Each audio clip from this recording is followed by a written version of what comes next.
Outside the town hall, a sea of blue and gold and a real civic welcome. Welcome to Wimbledon, home of the FA Cup champion. We're outside the great Centre Court shopping, and in 1988 when Wimbledon won the FA Cup, this is where the FA Cup was paraded through the streets and then up on the balcony with so many iconic players. All the people that really mattered to Wimbledon were there, and the amazing thing is that the amount of people that were in these streets, the whole place was packed, the whole place was yellow and blue, the flags were waved, it was a total party. The next time we win the FA Cup, that's where we're going to be. Here we are in the Alexandra pub in the heart of Wimbledon, a pub that's synonymous with Wimbledon folk. It's probably the most famous pub in Wimbledon, and one where lots of people used to come to before we used to play at Plough Lane. What do you think it actually means to Wimbledon and to Wimbledon as a club to move back to Plough Lane? Kings Meadow's been really good to us. You know, it's been home for the last 10, 15 years, but it actually puts us back in the heart of the community.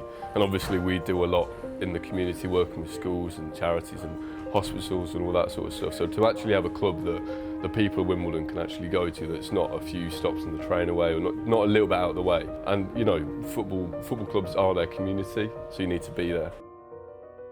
Just over 17 years ago, in 2001, I had a meeting with Chris Stewart, actually at a game at Sellers Park, where we talked honestly about the fight to stop them from taking our club away and taking it to Milton Keynes.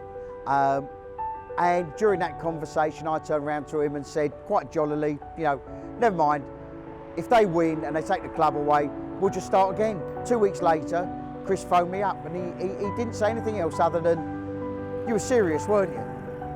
And I knew exactly what he meant, and I said, yeah, I'm 100% serious. If we lose this fight, if we lose, we start again, and we'll enjoy doing it, and we'll have a massive amount of fun. I said 17 years ago that the best way to fight franchising in football is by proving what we could do on the football field and showing everybody the right way to do it, and that's exactly what we did. 2008, 2009 actually was when we really started on the road that's eventually led us back to here. You know, up until then that was an impossible dream. The developments we talked about were impossible dreams, but all of a sudden Stephen Allen Brittis at Merton Council turned around to us and said, no, this is the one. This we can make happen. To say it's a miracle, I think is an understatement. It's absolutely incredulous that a club with no massive money behind it has managed to find itself on the brink of moving back to this stadium. And that is the point of what we're talking about here today. You know, the miracles that have happened all pale into insignificance compared to this miracle that's happening right behind these doors here. Right, that miracle is something. So I've played my part. I hope you're all going to play your part. Bring us back to Wimbledon where we belong. That'll be a day that we'll remember forever.